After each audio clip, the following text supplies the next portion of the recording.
وہ آہستہ آہستہ تہہ خانے میں اترتا چلا گیا۔ وہ اتنی آہستگی کے ساتھ اس میں اترا کہ اس کی دوسری بیوی کو اس کے آنے کی آہٹ تک سنائی نہ دی۔ بادشاہ اور بھی زیادہ محتاط اس وقت ہو گیا جب اس نے اپنی بیوی کی کنیز کو ایک کرسی میں جکڑا ہوا پایا۔ بادشاہ کی بیوی اس پر جھکی ہوئی تھی اور دونوں کا رخ اس کی جانب نہیں تھا۔ بادشاہ نے بہت حیرانی کے ساتھ یہ منظر دیکھا اور جلدی سے ایک بڑی ساری الماری کی اوٹ میں چھپ گیا۔ اسے اپنی بیوی اور کنیز کی آوازیں صاف سنائی دے رہی تھیں۔ ملکہ عالیہ، آخر میرا کیا قصور ہے جو آپ مجھے ہلاک کرنے کے ارادے سے تہہ خانے میں اتری ہیں؟ قتل کا ارادہ؟ یہ سن کر بادشاہ کے کان کھڑے ہو گئے۔ اس نے احتیاط سے جھانکا تو اسے ملکہ کے ہاتھ میں کھلا ہوا خنجر نظر آیا۔ ملکہ نے کہا، تیرا قتل کیا جانا اس لیے ضروری ہے کہ تو میری رازدار ہے۔ اگر تو بادشاہ کے ہاتھ لگ گئی تو محل میں ایک طوفان کھڑا ہو جائے گا اور میری گردن اڑا دی جائے گی۔ کنیز کہنے لگی کہ میں ہی آپ کی وفاداری میں 2-3 بار شہزادے کو زہر دینے کے لیے راضی ہوئی تھی۔ میں نے ہی یہ راز کھولا تھا۔ جو گھوڑی کا بچہ شہزادے نے خریدا تھا وہ کوئی پری ذات تھا اور شہزادے سے انسانوں کی طرح باتیں کیا کرتا تھا۔ میں نے ہی زہر دینے کی ناکامی کے بعد گھوڑے کو ذبح کرنے کی ترکیب آپ کو بتائی تھی اور یہ بھی بتایا تھا کہ شہزادہ اپنے باپ کو کوئی اذیت نہیں پہنچانا چاہتا اور وہ جانتا ہے کہ وہ آپ سے بے پناہ محبت کرتے ہیں۔ آپ سے محبت کرنے کی وجہ سے شہزادہ جانتا تھا کہ بادشاہ اس کی کسی بھی بات کا یقین نہیں کریں گے، اس لیے جب شہزادے سے کہا جائے گا کہ وہ گھوڑی کے بچے کو اس کے لیے ذبح کر رہے ہیں تاکہ آپ کی جان بچائی جا سکے تو وہ اس پر راضی ہو جائے گا، اس لیے کہ اسے اپنے باپ کی ہر خوشی قبول تھی۔ اب مجھے کیا معلوم تھا کہ وہ پریزاد گھوڑی کا بچہ اسے کہاں لے گیا۔ خدا کے لیے میری جان بخشیں، میں آپ کو یقین دلاتی ہوں کہ میں مرتے مر جاؤں گی لیکن آپ کا کوئی راز نہیں کھولوں گی۔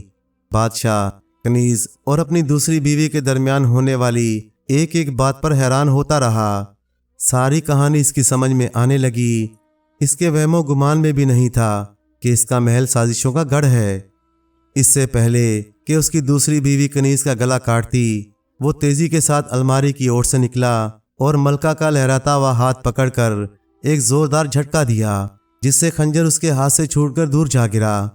ملکہ نے مڑ کر جب یہ دیکھا کہ وہ بادشاہ سلامت ہیں تو وہ مارے دہشت کے بے ہوش ہو گئی۔ بادشاہ کو ساری سازش کا علم ہو چکا تھا۔ ملکہ کو ایک الگ کال کوٹھڑی میں بند کر دیا گیا اور کنیز کو تہہ خانے سے نکال کر پہلے تو اس سے سارے راز اگلوائے، پھر اس کو بھی ایک الگ کال کوٹھڑی میں بند کر دیا۔ دونوں کا جرم ایک جیسا تھا، اس لیے مناسب وقت پر ان دونوں کی سزاؤں کا اعلان کیا جانا تھا۔ ادھر بادشاہ کو اب اپنے بیٹے کی تلاش کی فکر ہوئی۔ اس نے ملک کے اندر اور آس پاس کے دیگر ملکوں میں اپنے ہرکارے دوڑائے اور اطلاع دینے والوں کے لیے بھاری انعامات کا اعلان کیا۔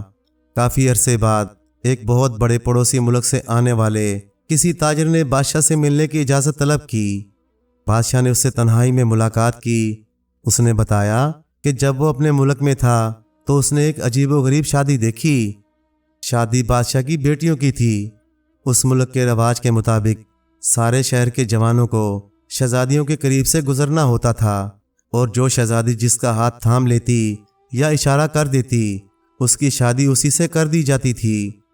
سب سے چھوٹی شہزادی نے ہمیشہ ایک ایسے نوجوان کو منتخب کیا جو ایک کلیگر کے گھر ملازم تھا اور اسی کے ساتھ رہا کرتا تھا۔ کلیگر شاہی کلیگر تھا۔ اس لونڈے کی ذمہ داری یہ تھی کہ وہ شاہی محل میں کلی کیے ہوئے برتن لے بھی جائے اور جن کو کلی کرنا ہو وہ لے بھی آئے۔ نو عمر ہونے کی وجہ سے کلیگر کے لونڈے کو شاہی محل کے اندر تک جانے کی اجازت تھی۔ شاید وہ خوبصورت بھی ہو لیکن اپنا بھیس بدلنے کے لیے ہر وقت اپنے منہ پر کالک مل کر رکھتا تھا۔ شہزادی نے 2 مرتبہ اسی کا ہاتھ پکڑا لیکن بادشاہ نے خلاف رواج دونوں مرتبہ اسے شہزادی کی بھول قرار دے کر اگلے دن پھر سے سب کو جمع ہونے کے لیے کہا، لیکن تیسری مرتبہ بھی شہزادی نے نہ جانے کیوں اس کلیگر کے لونڈے کو ہی پسند کیا۔ شاہی محل میں آنے جانے کی وجہ سے ممکن ہے کہ شہزادی اسے پسند کرنے لگی ہو، لیکن ایسا کسی نے کبھی محسوس نہیں کیا۔ میرا خیال یہ ہے کہ شاید وہ آپ ہی کا بیٹا ہو اور بھیس بدل کر وہاں رہتا ہو اور شہزادی اس کی حقیقت سے آگاہ ہو گئی ہو۔ بادشاہ اور اس کے شاہی خاندان کو اپنی بیٹی کی یہ بات سخت ناپسند ہوئی۔ حقیقت کیا ہے یہ تو اللہ ہی جانتا ہے۔ لیکن شادی کی اگلی صبح ہی بادشاہ نے دونوں کو ایک ایسے جنگل میں پھینک دیا جو خطرناک درندوں اور موذیوں کی اماج گاہ ہے۔ اس کے بعد کیا ہوا کسی کو کوئی علم نہیں۔ میں تو آپ کے ملک میں تجارت کی غرض سے آیا ہوں، مجھے اس بات کا کوئی علم ہی نہیں تھا کہ آپ کا شہزادہ کہیں غائب ہے۔ اگر اس بات کا علم ہوتا تو میں اپنے شک کا اظہار آپ سے ضرور کرتا۔ بادشاہ نے تاجر کی ساری کہانی غور سے سنی اور اس تاجر سے کہا، میں آپ کو اپنی حفاظت میں لیتا ہوں، اور جب تک میں اپنے بیٹے کو نہیں پالوں گا یا مجھے یہ معلوم نہیں ہو جائے گا کہ میرا بیٹا زندہ ہے یا وہ مر چکا ہے، اس وقت تک آپ میرے خاص مہمان رہیں گے۔ اب آپ کا عام مقامات پر دیکھا جانا شاید آپ کی جان خطرے میں ڈال دے، کیونکہ آپ ایک بہت بڑے راز سے واقف ہیں۔ آپ ہمارے بہت بڑے انعام کے مستحق بھی ہیں، اس لیے ہمارے لیے آپ کی حفاظت فرض ہو چکی ہے۔ تاجر کو بھلا اس پر کیا اعتراض ہو سکتا تھا، اس لیے اس نے بادشاہ کا مہمان بن کر رہنا اپنے لیے ایک اعزاز سمجھا اور اپنی رضامندی کا اظہار کر دیا۔ اگلے ہی دن بادشاہ نے کئی معتبر جاسوسوں کو حقیقت حال جاننے پر مامور کیا کہ وہ یہ معلوم کر کے بتائیں کہ کلیگر کا لونڈا حقیقت میں کیا تھا اور اب وہ کس حال میں ہے۔ کئی دنوں کے بعد اس کے جاسوسوں نے اطلاع دی کہ کلیگر کا لونڈا جس ملک میں کلیگر کے پاس کام کرتا تھا اس ملک کا رہائشی نہیں تھا۔ کلیگر نے بھی یہی بتایا کہ اس کو یہ نہیں معلوم کہ وہ آخر کہاں رہتا تھا۔ وہ ایک محنتی اور بہت ذہین لڑکا تھا۔ وہ محل کے اندر آتا جاتا تھا اور بادشاہ کی سب سے چھوٹی بیٹی اسے پسند کرنے لگی تھی، اور وہ چاہتی تھی کہ وہ منہ پر کالک مل کر آنے کے بجائے نہا دھو کر آئے اور بہت اچھا لباس میں آیا کرے۔ اسی لیے وہ اسے سونے کی 2 اشرفیاں بھی دیتی تھی تاکہ اسے اچھا لباس خریدنے میں کوئی دقت نہ ہو، لیکن وہ ہمیشہ اسی حلیے میں محل میں آتا جاتا تھا۔ رواج کے مطابق شہزادی نے اسے تیسری بار بھی پسند کیا تو بادشاہ نے اس کے ساتھ اپنی بیٹی کی شادی تو کر دی، لیکن اسے جنگل میں پھینک دیا، جس کے بعد کیا ہوا یہ اسے بھی خبر نہیں۔ بادشاہ کو جب یہ ساری معلومات مل گئیں تو اس نے اپنی فوج کو حکم دیا کہ وہ حملے کے لیے تیار ہو جائے۔ ادھر جس ملک میں شہزادہ رہ رہا تھا اس کو اور شہزادی کو بھی ایک بڑے حملے کی اطلاع مل چکی تھی۔ شہزادی کو کیا معلوم تھا کہ حملہ آور فوج خود اس کے شوہر کے ملک کے بادشاہ کی ہے۔ وہ بہت پریشان رہنے لگی کیونکہ وہ جانتی تھی کہ حملہ آور فوج اور اس ملک کا بادشاہ بہت ہی طاقتور ہے، کہیں ایسا نہ ہو کہ اس کے والد کا تخت و تاج چھن جائے۔ اپنی پریشانی کا اظہار شہزادی نے کلیگر کے لونڈے سے کیا۔ شہزادے نے کہا، میں اکیلا کیا کر سکتا ہوں؟ جس طرح اللہ تعالیٰ نے ہر مرتبہ کوئی سبیل نکالی ہے اب بھی کوئی نہ کوئی حل نکل آئے گا۔ شہزادی بولی کہ بادشاہ سے مل کر اپنی شرکت کا یقین تو دلایا جا سکتا ہے۔ یہ سن کر شہزادے نے کہا، وہ مایوس نہ ہو، کچھ نہ کچھ تو کرنا ہی پڑے گا۔ شہزادے کو معلوم تھا کہ جو ملک حملہ آور ہونے والا ہے وہ خود اس ملک کے بادشاہ کا بیٹا ہے۔ اس نے سوچا کہ بادشاہ کو اپنے محل میں ہونے والی سازشوں کا یقیناً علم ہو گیا ہوگا۔ اسے کسی نہ کسی طور پر یہ پتہ چل گیا ہوگا کہ میں یعنی کلیگر کا لونڈا کون ہے اور کہاں ہوں۔ شاید اب یہی وقت ہے جب مجھے اپنی حقیقت بادشاہ کے سامنے کھول دینی چاہیے۔ اسی عالم میں اسے نیند نے اپنی آغوش میں لے لیا۔ اسے نیند کی حالت میں ماں نے حکم دیا کہ جب تمہارا باپ لڑنے کے لیے صف بندی کر رہا ہو تو تم اس کی قدم بوسی کرنا، ساری حقیقت بیان مت کرنا اور یہاں کے بادشاہ کی مہربانیاں ہی گنوانا تاکہ بڑے پیمانے پر خون ریزی سے دونوں ممالک بچ جائیں۔ باقی باتیں تم پر چھوڑی جاتی ہیں تاکہ موقع کی مناسبت سے جو فیصلہ ہو وہ کر سکو۔ اگلی صبح جب شہزادہ اور شہزادی کی آنکھ کھلی تو ہر جانب ایک ہاکار مچی ہوئی تھی۔ اطلاع ملی کہ فوجوں کی آمنے سامنے صف بندی ہو چکی ہے اور کسی بھی وقت گھمسان کا کارن پڑ سکتا ہے۔ شہزادے نے جلدی سے اپنی بیوی کا ہاتھ پکڑا اور غار کے اندر لے جا کر اسے کہا کہ آج وقت آ گیا ہے کہ میں اپنی حقیقت تم پر کھول دوں، بس تم مجھ سے کوئی سوال نہ کرنا اور جو بھی میں کہتا جاؤں اور کرتا جاؤں تم اس پر عمل کرتی رہنا۔ یہ کہہ کر اس نے پریزاد گھوڑے کا بال غار کے ایک پتھر پر رگڑا۔ جو ہی پریزاد گھوڑا حاضر ہوا تو اس نے حکم دیا کہ مردانہ اور زنانہ شاہی لباس کا انتظام کیا جائے اور ایک طاقتور اور تیز رفتار اڑنے والا گھوڑا بھی مہیا کیا جائے اور بال سے باریک تیز دھار والی تلوار بھی دی جائے۔ یہ ساری اشیاء پلک جھپکنے سے پہلے حاضر کر دی گئیں۔ شہزادی حیرت کی تصویر بنے یہ سب دیکھتی رہی۔